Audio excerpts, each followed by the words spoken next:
నమస్తే, welcome to NH TV. Tamil Nadu రాష్ట్ర రాజకీయాల్లో ఒక పెద్ద రాజకీయ పరిణామం చోటు చేసుకుంది. AIADMK అన్నా DMK జనరల్ సెక్రటరీ మాజీ ముఖ్యమంత్రి పళనిస్వామి అమిత్ షాతో ఢిల్లీ వెళ్లి భేటీ అయ్యారు. అలాగే ఆ పార్టీకి సంబంధించినటువంటి ముఖ్య నేతలు కూడా అతని వెంట ఉన్నారు. దీంతో మరొకసారి NDA కూటమిలో అన్నా DMK చేరబోతోందా అనేటువంటి ప్రశ్న వస్తోంది. చేరేటువంటి అవకాశాలు ఎక్కువగా ఉన్నాయనేటువంటి మాట వినిపిస్తోంది. అయితే ఈ మధ్య కాలంలో చూసుకుంటే బీజేపీ అన్నా DMK మధ్య అంత సంబంధాలు అంత బాగా లేవు, కలవము అని కూడా చెప్పినటువంటి పరిస్థితి ఉంది. కానీ ఇప్పుడు సడన్ గా ఒక్కసారిగా ఢిల్లీ వెళ్ళి అమిత్ షా గారిని కలవడము, దాదాపు 45 నిమిషాల మీటింగ్ జరిగింది. ముఖ్య నేతలు అలాగే పళనిస్వామి. ఈ మీటింగ్ వెనక అంతరార్థం ఏంటి? తమిళనాడులో తాజాగా జరుగుతున్నటువంటి పరిణామాల మీద ఏమైనా చర్చ జరిగిందా, లేకపోతే NDA కూటమిలో చేరబోతున్నారా? ఒకవేళ చేరేటట్టయితే ఏమైనా టర్మ్స్ అండ్ కండిషన్స్ పెట్టేటువంటి అవకాశం ఉందా? బీజేపీ ఏమంటుంది మరి దీనిపైన? ఇప్పటికే రాష్ట్ర బీజేపీ అధ్యక్షుడు అన్నామలై కూడా స్పందించడం జరిగింది. హోంమంత్రిని ఎవరైనా కలిసేటువంటి అవకాశం ఉందో, అందులో ఎలాంటి మనం తప్పు పట్టాల్సినటువంటి అవసరం లేదని చెప్పి ఆయన కూడా ఒక విధంగా పొత్తుల గురించి మాట్లాడకపోయినప్పటికీ వెల్కమ్ చేయడం జరిగింది, స్వాగతించారు. కలవడంలో ఎలాంటి తప్పు లేదని చెప్పి ఆయన కూడా చెప్పడం జరిగింది. మరి ఈ భేటీని ఎలా చూడాలి? అండ్ ఈ కలిస్తే గనక స్టాలిన్ కు DMK సర్కార్కి ఇది ఎంత పెద్ద ఛాలెంజ్ అవుతుంది ఎదుర్కోవడానికి? ఈ అంశాన్ని గురించి మాట్లాడదాం. నాతో జాయిన్ అవుతున్నారు రాజకీయ విశ్లేషకులు కిషోర్ తుపాటి గారు. కిషోర్ గారు నమస్తే. నమస్తే రాజు గారు. నేషనలిస్ట్ ప్రేక్షకులు, NH టీవీ ప్రేక్షకులందరికీ కూడా హృదయపూర్వక నమస్కారాలు. నమస్తే. సో ఇప్పుడు ఈ భేటీ, ఎందుకంటే ముఖ్య నేతలు అందరూ కూడా వెళ్ళి కలిశారు అంటే ముందుగా ఫోన్లో కొన్ని ఏవో సంభాషణలో ఏవో జరగకుండా నేరుగా వెళ్ళడం అనేది జరగదు. అందులోనికి హోంమంత్రి అమిత్ షాతో మీటింగ్ అంటే డెఫినెట్ గా ఏదో కొంత కసరత్తు జరిగే ఉండొచ్చు అనేది రాజకీయ వర్గాల్లో చర్చ. సో మీరు ఎలా చూస్తారు ఈ భేటీని? ఇందులో పొత్తుల మీదనే చర్చ జరగడానికి అవకాశం ఉందా, లేకపోతే ఇంకేమైనా ఇతర విషయాలు ఏమైనా ఉన్నాయా? ఈ రాజు గారు, రాజకీయాల్లో ఏదైనా సాధ్యం. ఫస్ట్ పాయింట్, శాశ్వత మిత్రులు శాశ్వత శత్రువులు ఉన్నారు, అది మనకందరికీ తెలుసు. అందులో బీజేపీ లాంటి పార్టీ అమిత్ షా గారి లాంటి చాణక్యుని కనుసన్నలో నడిచినప్పుడు ఆటోమేటిక్ గా ఖచ్చితంగా ప్రతి ఒక్క దానికి ఒక రాజకీయ రంగు అయితే ఉంటది. రాజకీయ కదలికగానే మనం దీన్ని తీసుకోవాల్సి వస్తుంది. రాజకీయ పునరేకీకరణ అనొచ్చు మనం. అన్నా DMK బీజేపీ యొక్క రాజకీయ పునరేకీకరణ కావచ్చు. ఇప్పుడు పరిస్థితి ఎలా ఉంటాయంటే రాజకీయాల్లో TDP బీజేపీ ఎంత టగ్ ఆఫ్ వార్ లో నడిచింది, ఆంధ్రప్రదేశ్ ఎత్తుకుంటాం, ఫైనల్ గా కలిసినారు కదా మళ్ళా. సో దానివల్ల ఇద్దరు కూడా లబ్ధి పొందారు. బీజేపీకి కూడా NDA పరంగా చాలా లాభం చేకూరింది, సెంట్రల్ లో కూడా, కేంద్రంలో. ఒక్కొక్కసారి ఏమైతుందంటే బీజేపీకి నార్త్ ఇండియాలో ఆల్మోస్ట్ పీక్ వెళ్ళిపోయిందండి పర్ఫార్మెన్స్. ఇంకెక్కడ రావాలంటే సౌత్ నుంచి రావాలి. ఇప్పుడు తమిళనాడు అనేది పెద్ద రాష్ట్రం, సౌత్ లోనే పెద్ద రాష్ట్రం అన్నిటికంటే. 39 సీట్లు ప్లస్ పాండిచ్చేరి ఒకటి తీసుకుంటే 40 MP సీట్లతోటి ఉన్న రాష్ట్రం. సో దాన్ని మనము ఇచ్చేయలేము. We cannot leave it just like that. So అలాంటి పరిస్థితుల్లో ఇప్పుడు ఆల్రెడీ మనకు తెలుసు ఆంధ్రప్రదేశ్ లో NDA కూటమి ఉంది. తెలంగాణలో కూడా బీజేపీ ఆల్మోస్ట్ ప్రధాన ప్రతిపక్ష లెవెల్కి ఎదుగుతోంది. ఖచ్చితంగా నెక్స్ట్ టైం గవర్నమెంట్ వస్తుందనే యొక్క ఊహాగానాలు నడుస్తూ ఉన్నాయి. కేరళలో కూడా చూసాం, నిన్ననే మన రాజీవ్ చంద్రశేఖర్ గారిని అధ్యక్షులుగా చేశారు. కేరళలో కూడా చాలా సీరియస్ గా తీసుకోబోతోంది బీజేపీ. కనీసం ఒక్కసారి ప్రతిపక్ష పాత్ర లెవెల్ కన్నా వచ్చిందంటే నెక్స్ట్ టైం గవర్నమెంట్ కొట్టొచ్చు. సో ఇలాంటి చాలా అవకాశాలు ఉన్నాయి. ఆల్రెడీ ఒక MP సీట్ ఉంది కేరళలో బీజేపీకి. సో సౌత్ లో బీజేపీ పాగా వేయాలని, కర్ణాటకలో ఆల్రెడీ బీజేపీ స్ట్రాంగ్. సో ఇలాంటి పరిస్థితుల్లో సౌత్ లో తమిళనాడు అనే స్టేట్ చాలా అవసరము. ఇది ఇద్దరికి కూడా, బీజేపీకే అని కాదు, అన్నా DMK కూడా జీవన మరణ సమస్య. ఒకవేళ ఇద్దరు విడివిడిగా పోతే మళ్ళా స్టాలిన్ వచ్చాడు అనుకోండి, ఇంకొక 5 ఏండ్లు ఒక ప్రాంతీయ పార్టీని నడపడం అంత ఆషామాషి కాదు. పళనిస్వామి గారు ఏమి MGR కాదు, లేకపోతే ఒక జయలలిత కాదు, పెద్ద కరిష్మాటిక్ పర్సనాలిటీ కాదు, లేకపోతే ఒక కరుణానిధో ఇలాంటి పర్సనాలిటీ కానప్పుడు ఆ పార్టీని నిలబెట్టుకోవడం అంత ఆషామాషి కాదండి. సో ఇద్దరికి కూడా ఈ రోజు అవసరం ఉంది, నీడ్ ఆఫ్ ద అవర్ అంటారు. దాంతోడు మనము లేటెస్ట్ గా చూస్తున్నాము అన్నా DMK పైన, DMK పైన కూడా అన్నామలై గారు చాలా ఇదిగా సీరియస్ గా DMKని గద్దె దింపేదాకా నేను చెప్పులు కూడా ధరించానని శపథం చేయడం జరిగింది. ప్లస్ ఇది కూడా కొట్టుకున్నారు కదా, జాటీతో కొట్టుకోవడం, ఇవన్నీ కూడా ఆయన వీళ్ళని దించేదాకా నేను. అలాంటి పరిస్థితుల్లో ఇది ఒక సంకేతం అని అనిపిస్తుంది నాకు. అన్నా DMK గాని బీజేపీ కానీ కొద్ది పట్టుబిడుపు ధోరణులతో ముందుకెళ్తే బీజేపీకి ఇలాంటి చాలా ఉన్నాయి. మనకు తెలుగుదేశమే ఇది ఈ మధ్య ఇది కూడా అంటున్నారు, శిరోమణి అకాలీదళ్ మళ్ళా వచ్చి ఎన్డీఏలోకి వస్తుంది అంటున్నారు. నితీష్ కుమార్ ఎన్నిసార్లు పోయి మళ్ళీ నితీష్ కుమార్ మళ్ళీ ఎన్డీఏలోకి వచ్చాడు. చాలా మన ఇన్స్టెన్సెస్ చూస్తాం జాతీయ రాజకీయాల్లో. బీజేపీ తోటి ఉంటే చాలా లబ్ధి పొందుతామనే వాళ్ళు ప్రతి ఒక్కరికి అనుకునే పార్టీలే. ఈరోజు బీజేపీతో ఉంటే కనీసం పవర్ లో ఉంటాం, మనము పవర్ సెంటర్ లో ఉంటాము. దగ్గరలో ఇప్పుడు ఆల్రెడీ 3వ సారి గెలిచింది బీజేపీ. 15 సంవత్సరాలు పవర్ లో లేకుండా ఉన్నారు. ఇప్పుడు కాంగ్రెస్ కు ఉండే అనుబంధ మిత్రులు డిఎంకే లాంటి వాళ్ళు 15 సంవత్సరాలు పవర్ లో లేనట్టే కదా సెంట్రల్ లో. సో వాళ్ళకు కావాల్సినట్టు జరగకపోవచ్చు. ఈసారి 29లో ఎలక్షన్స్ లో 40 సీట్లు చాలా ఇంపార్టెంట్ కాబట్టి ఇది ఒక శుభ పరిణామంగా తీసుకోవచ్చు. ఖచ్చితంగా పొత్తు పొడిచే విషయాలుగా మార్గం సుగమమైందని నేను అనుకుంటున్నానండి. అయితే ఈ కలవడానికి కొన్ని టర్మ్స్ కండిషన్స్ ఏవో కొన్ని అన్నా డిఎంకే పళనిస్వామి ఏవో పెట్టారని చర్చ నడుస్తోంది. అవి రూమర్లు కావచ్చు, నిజం కావచ్చు. ఎందుకంటే వాళ్ళంతటా వాళ్ళు బాహాటంగా చెబితే తప్ప చెప్పరు, బాహాటంగా వాళ్ళు చెప్పరు, వీళ్ళు చెప్పరు. బట్ పొలిటికల్ సర్కిల్స్లో నడుస్తోంది. ఈ దినకరన్ కానీ లేకపోతే ఇంకెవరో పన్నీర్ సెల్వం కానీ ఇలాంటి వాళ్ళందరినీ దూరం పెడితేనే మేము కలుస్తాం, లేకపోతే అన్నామలైని ప్రెసిడెంట్గా తప్పిస్తేనే మేము కలుస్తాం, ఇలాంటి కండిషన్స్ ఏవో పెట్టారని రూమర్లో చర్చ జరుగుతోంది. ఇందులో ఇలాంటి ఒకవేళ కండిషన్లు పెట్టి ఉంటే గనక బీజేపీ అంగీకరిస్తుందా? అసలు కండిషన్లు పెట్టగలిగేటువంటి పొజిషన్లో ఈరోజు అన్నా డిఎంకే ఉందా? Do they have any cards? ఒకటి రాజు గారు, ఇప్పుడు మొన్న ఇద్దరు విడిపోయి ఎలక్షన్స్ లో నిలబడి ఇద్దరికి 0 సీట్లు వచ్చినాయి. బీజేపీకి కావచ్చు, అన్నా డిఎంకే కావచ్చు.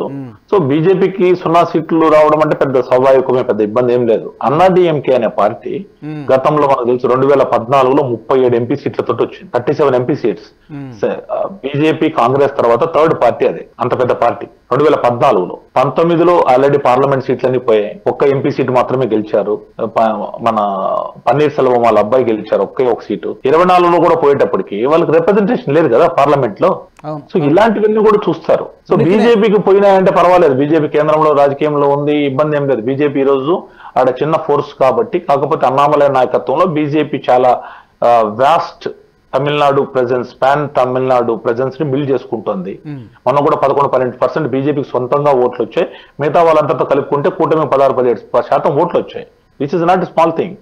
ఎందుకంటే తమిళనాడు రాజకీయాలు మనం చూసిన చాలా క్లోజ్ గా కానీ అబ్జర్వ్ చేస్తే ఏ పార్టీ అయినా ఒక 25% పార్టీనండి. అక్కడ ఎవరు 35%, 40%. ఇప్పుడు ఆంధ్రప్రదేశ్ లో వైసీపీ 40% పార్టీ అంటున్నాం కదా, అలా ఉండదు. తమిళనాడులో ఎప్పుడు కూడా 25% party it self is a bigger party. So 25% తెచ్చుకోవడం కూడా పెద్ద కష్టం కాదు, దగ్గరలో ఉన్నారు కాబట్టి. సో ఇలాంటి పరిస్థితుల్లో నాకు తెలిసి పళనిస్వామి గారు లేకపోతే అన్నా డిఎంకే నుంచో పెద్దగా కండిషన్స్ పెట్టి బీజేపీని తల ఉంచగలుగుతారు అని మాత్రం అయితే నేను అనుకోవట్లేదు. ఎందుకంటే బీజేపీ కూడా చాలా ఈక్వల్ బార్గెనింగ్ లో మాట్లాడుతుందని నేను అనుకుంటున్నాను. మనము చాలా ఇన్స్టెన్స్ తీసుకుంటాం. ఫర్ యువర్ కైండ్ ఇన్ఫర్మేషన్, మనం ఏంటంటే మహారాష్ట్ర తీసుకోండి, శివసేన పెద్ద ఫోర్స్ గా ఉండేది ఒకప్పుడు. శివసేన బీజేపీకి 2014లో 117 సీట్స్ ఇస్తానని చెప్పింది. వాళ్ళు 171లో నిలబడతామన్నారు, 288 సీట్లకు గాను. ఆ 117లో కూడా మిత్రపక్షాలు మీరే ఇచ్చుకోండి అని చెప్పారు. అలాంటి పరిస్థితుల్లో బీజేపీ ఏం చేసింది, పొత్తుకు బెడ్సి కొట్టిన కారణంగా సొంతంగా నిలబడింది. First time BJP pan Maharashtra పార్టీగా ఫస్ట్ టైం ఆవిర్భవించడానికి కారణం ఆ రోజే. 2014లో 270 చోట్ల బీజేపీ నిలబడింది first time in the history of BJP. ఎందుకంటే ఎప్పుడు కూడా శివసేనతో పొత్తుంటది కదా. సో కాబట్టి 270 చోట్ల నిలబడి 122 సీట్లు వచ్చాయండి బీజేపీ. అది ఎవరిది, మన శివసేన చారిత్రక తప్పిదం చేసింది ఆ రోజు. బీజేపీకి ఇస్తాననేది 117, బీజేపీకి సొంతంగా 122 వచ్చినాయి. అదే శివసేన నేను బిగ్గర్ పార్టీ, పెద్ద పార్టీ అనుకునే పార్టీ 62 సీట్లు మాత్రం వచ్చాయి. First time they were down sized. BJP number 1 పొజిషన్కి వెళ్ళిపోయింది, శివసేన బీజేపీ కంటే జూనియర్ పార్ట్నర్ అయింది. అలాంటి పరిస్థితులు ఈ రోజు తమిళనాడులో కూడా అవకాశాలు ఉన్నాయి. ఇద్దరు కూడా ఇప్పుడు ఏమన్నా కానీ ఎక్కువగా లాగాడు అనుకోండి పళనిస్వామి గారు, ఇబ్బంది పడేదానికి అవకాశాలు ఉన్నాయి. బీజేపీకి పోయేది ఏముండదు, ఎందుకంటే బీజేపీకి 4 ఎమ్మెల్యేలు ఉన్నారు. బీజేపీ కొద్దిగా స్ట్రాంగ్ గా ఫైట్ చేస్తే అవుతుంది. కాకపోతే ఇంకోసారి ఛాలెంజ్ రావచ్చేమో. కానీ అన్నా డిఎంకేకి ఇది అవసరం, జీవన్ మరణ సమస్య. ఆ పార్టీ ఉనికినే కోల్పోతుంది కదా, ఆ పార్టీ ప్రెజెన్సే కోల్పోతుంది కదా అన్నా డిఎంకే. వాళ్ళకి అవసరం మనుగడే ప్రశ్నార్థం అవుతున్న తరుణంలో బీజేపీ ఎమర్జ్ అవుతోంది. ఈ రోజు కాకపోతే మరో నెక్స్ట్ టర్మ్ అయినా అవడానికి వాళ్ళకి అవకాశం ఉంది. కానీ అన్నా డిఎంకే పరిస్థితి అది కాదు. ఇక బీజేపీ ఎవరో ఒకరితోటి పొత్తులో కలగకపోతే నామరూపాలు లేకుండా పోతామేమన్నటువంటి భయం ఆ పార్టీకి ఉంది. ఖచ్చితంగా అండి. ఇప్పుడు ఆల్రెడీ పళనిస్వామి గారు నాకు తెలిసి 67-68 ఏజ్. నెక్స్ట్ ఎలక్షన్స్ ఇప్పుడు ఈ ఎలక్షన్ 69 అవుతాడు. నెక్స్ట్ ఎలక్షన్స్ కి వెళ్ళేటప్పుడు 74 అవుతాడు. Just imagine the scenario. Already మొన్న 0 ఎంపీ సీట్లతోటి ఆయనకు రిలవెన్స్ పాయి కదా, లోక్సభలో ప్రాతినిధ్యమే లేదు ఇప్పుడు వాళ్ళకి. రాజ్యసభ బెటర్ రాదు, రాజ్యసభలో పాతోళ్ళు ఉన్నారు ఒక ఇది ఎత్తుకుంటే. సో బీజేపీతో అవసరము కొద్దిగా ఈగోలు ఇద్దరు పక్కన పెట్టి, అన్నామలై గారు కావచ్చు, అన్నా డిఎంకే కావచ్చు, వీళ్ళందరూ కలిసి ఏదో చేసుకుంటారని అనుకుంటున్నాను. ఒక బిగ్గర్ పర్స్పెక్టివ్ లో అవకాశం ఉంది అని అనిపిస్తుంది. ఎందుకంటే ఫస్ట్ డీథ్రోన్ ఫస్ట్ ఈయన స్టాలిన్ ని పక్కకు పంపించేసాం అనుకోండి. ఇప్పుడు స్టాలిన్ కూడా పరిస్థితి అంతగా హెల్త్ కూడా సరిగ్గా లేదు. ఆల్రెడీ స్టాలిన్ ఈసారి ఒకవేళ గెలిచా కూడా ఆయన ఉదయనిధి స్టాలిన్ సీఎం చేస్తాడు, స్టాలిన్ ఉండకపోదు సీఎం గా. సో అలాంటి పరిస్థితుల్లో మళ్ళీ ఉదయనిధి స్టాలిన్ కి అవకాశం ఇచ్చి ఇలా ఒక 5 ఏళ్ళు వెయిట్ చేస్తారని నేను అనుకోవడం లేదు. ఇద్దరు కూడా ఖచ్చితంగా బీజేపీ ఈరోజు చూశారు కదా మీరు, 2024లో ఏదైతే దెబ్బలు తగిలాయో దాన్ని అంతటి కూడా సరి చేసుకున్న ప్రక్రియలో ముందుకు వచ్చాం. మనం చూసాము, హర్యానా చూసాము, మహారాష్ట్ర చూసాము, అంతా బౌన్స్ బ్యాక్ అవుతుంది బీజేపీ. సో అదే విధంగా తమిళనాడు వాళ్ళకు కొరకొరాని కొయ్యగా ఉంది. ఇప్పుడు ఖచ్చితంగా అన్నామలై లాంటి లీడర్ తోటి బీజేపీ ఒక స్ట్రాంగ్ ప్రెజెన్స్ బిల్డ్ చేసుకోండి. ఒక పాన్ తమిళనాడు పార్టీ లాగా ఒక ఇది లేకపోయినా ఒక విజిబిలిటీ అయితే బిల్డ్ అయిందండి. ఫస్ట్ టైం నిలబడింది, మన 20 ఎంపీ సీట్లకు నిలబడింది, 20-21 నిలబడింది. సో ఇది first time in the history of Tamil Nadu BJP పొత్తులో భాగంగా కూడా నిలబడగలిచింది. సో ఇప్పుడు నేనే అనుకోవడము అంత ఈజీగా కూడా ఒక ఈక్వల్ పార్ట్నర్ లెవెల్లోనో లేకపోతే కొద్ది గొప్ప అన్నాడేమికి కొద్దిగా ఎడ్జ్ ఉన్నా కూడా బీజేపీ ఇంత ముందులాగా వెరీ జూనియర్ పార్ట్నర్ లాగా ఉండకపోవచ్చు. బీజేపీ కూడా సేవ్ ఉంటుంది. లేకపోతే 2.5 year సీఎం మీరు, 2.5 year సీఎం ఏమనవచ్చు. అలాంటి రొటేషన్ పద్ధతిని కూడా తీసుకోవచ్చు. బీజేపీ అయితే రాషామాషి వదులుతుందని నేను అనుకోవట్లేదండి. ఎందుకంటే రీసెంట్గా అప్పుడు ప్రీవియస్ ఎలక్షన్స్లో కొన్ని స్థానాల్లో అన్నాడీఎంకే 3rd ప్లేస్లో ఉంది, బీజేపీ 2nd ప్లేస్లో ఉంది. సో డెఫినెట్గా అప్పర్ హ్యాండ్ అనేది డెఫినెట్గా బీజేపీకే ఉండడానికి అవకాశం ఎక్కువ. ఇకపోతే ఈ 2 పార్టీలు కనుక కలిస్తే ఇంకా ఇతర పార్టీలు ఏమేమి ఈ కూటమిలో యాడ్ అయ్యేటువంటి అవకాశం ఉంది, నెంబర్ 1. రెండోది, మరి కొత్త పార్టీ హీరో విజయ్ పార్టీ ఇటు కలిసే అవకాశం ఉన్నట్టుగా లేదు. ఎందుకంటే అతను బీజేపీతో ఐడియాలజికల్ డిఫరెన్సెస్ ఉంటాయి, డెఫినెట్గా కలవడానికి అవకాశం ఉంటుందని అయితే నాకు అనిపించట్లేదు. ఎవరెవరు కలుస్తారు? అన్నాడీఎంకే కూడా బీజేపీతో కలిస్తే ఇంకా ఎవరెవరు కలిసి వచ్చేటువంటి పార్టీలు ఏంటి ఈ కూటమిలో మీ అంచనా? ఆల్రెడీ ఒక అంబ్రెలా కోయలిషన్ లాగా ఆల్రెడీ బీజేపీ ఒక కోయలిషన్ లో మంచి పార్టీలు ఉన్నాయండి. పాటాలి మక్కల్ కచ్చి, రామదాస్ గారు, అనుభమని రామదాసు వాళ్ళ పార్టీ ఉంది. అది చాలా పెద్ద పార్టీ, 1 year క్యాస్ట్ కు సంబంధించిన రిప్రజెంటేషన్ పార్టీ. సో ఆల్రెడీ మిగతా చిన్న పార్టీలు కూడా వచ్చే అవకాశం, ఈవెన్ ఎండిఎంకే రావచ్చేమో తెలియదు. ఇప్పుడు అక్కడ రాజకీయం అంతా మనలాగానే ఉంటుంది, ఆంధ్ర తెలంగాణలో లాగానే. లాస్ట్ మూమెంట్ అందరు మారిపోతారు, ఈ పక్క నుంచి ఆ పక్క నుంచి ఈ పక్కకు. కోయలిషన్ అనేది ఒక్కోసారి అక్కడ వీక్ వికెట్ అని అర్థమైనప్పుడు అందరు ఈ పక్కకు వచ్చేస్తారు. ఎండిఎంకే కానీ వీళ్ళందరూ వచ్చినారు అనుకోండి. ఇప్పుడు డిఎండికే లేరు, ఆ పార్టీ అయితే విజయకాంత్ చనిపోయినాక అంతగా పరిస్థితి బాగాలేదు. కానీ ఓవరాల్ గా అలాంటి పార్టీలు కూడా వచ్చినా ఆశ్చర్యపోవాల్సిన పని లేదు. కమల్ హాసన్ పరిస్థితి ఏంటి? కమల్ హాసన్, విజయ్ వీళ్ళిద్దరు అయితే బీజేపీ కోయలిషన్ లో రారండి, 100%. బీజేపీ అలయన్స్ లో రారు. ఐడియాలజికల్ గా వాళ్ళు టోటల్ గా వ్యతిరేకం వీళ్ళిద్దరికి బీజేపీకి. కాబట్టి వాళ్ళు వస్తారని నేను అనుకోవట్లేదు. కాకపోతే బీజేపీ కూడా కొన్ని షరతులు పెడుతుంది. ఎస్డిపిఏ లాంటి పార్టీలతోటి వీళ్ళు కొద్దిగా చట్టాపట్టలు వేసుకుంటున్నారు అన్నాడీఎంకే, దాన్ని దూరం పెట్టమని చెప్తుంది బీజేపీ ఐడియాలజికల్ గా. ఎందుకంటే జయలలిత గారు ఉన్నప్పుడు కూడా జయలలిత గారు కూడా ఒక హిందుత్వవాదిగానే కొద్దిగా పేరుంది. ఆమె ఒక బ్రాహ్మణ్ గా ఉండి కొద్దిగా అలాంటి కొద్దిగా హిందుత్వం యొక్క వాసనలన్నీ కూడా మంచిగా చేసుకుంటూ టోటల్ గా నాస్తికురాలు అయితే కాదు కదా. సో అలాంటి పరిస్థితుల్లో వాళ్ళ ఐడియాలజీ కూడా క్వశ్చన్ మార్క్ లోకి వస్తుంది. కాబట్టి ఖచ్చితంగా ఎస్డిపి ఆ పార్టీలతో దూరంగా ఉండి బీజేపీ వీళ్ళంతా కూడా ఒక అనుబంధంగా రావచ్చు. కాకపోతే అన్నాడీఎంకే ఇంత ముందులకు పెద్దన్న పాత్ర పోషించే పరిస్థితులు ఈ రోజు లేదని నేను అనుకుంటున్నాను. ఓకే. అండ్ డిఎంకే సర్కార్ రోజుకి బలం పుంజుకుంటుందా, లేకపోతే బలహీనపడుతున్నారా, భయపడుతున్నారా? ఈ మధ్యకాలంలో బీజేపీని ప్రధానంగా టార్గెట్ చేస్తున్నారు, మనం చూసాం. ఏదో ఒక అంశాన్ని తీసుకుంటున్నారు, డీలిమిటేషన్ అని, యాంటీ హిందీ ఎజిటేషన్ ఉద్యమం అని, హిందీ వ్యతిరేక ఉద్యమం అని, ఇంకోటి ఏదో సనాతనమో ఏదో ఒకటి క్రియేట్ చేస్తున్నారు. ఏదో ఒకటి క్రియేట్ చేసుకొని ప్రజల్లోకి వెళ్ళి బీజేపీని టార్గెట్ చేయడమే పనిగా పెట్టుకొని ఇప్పటి నుంచే వాళ్ళు టార్గెట్ చేస్తున్నారు. అంటే వాళ్ళకి అర్థమైంది, రాబోయే రోజుల్లో మమ్మల్ని దించగలిగే సత్తా ఏదైనా పార్టీ ఉంది అంటే ప్రధానమైనటువంటి మాకు శత్రువు బీజేపీ అనేటువంటి విషయం వాళ్ళకి అర్థమైనట్టుగా కనిపిస్తోంది. సో డిఎంకే పరిస్థితి ఏంటి యాజ్ ఆఫ్ నౌ ఇప్పటికి ఎలా ఉంది?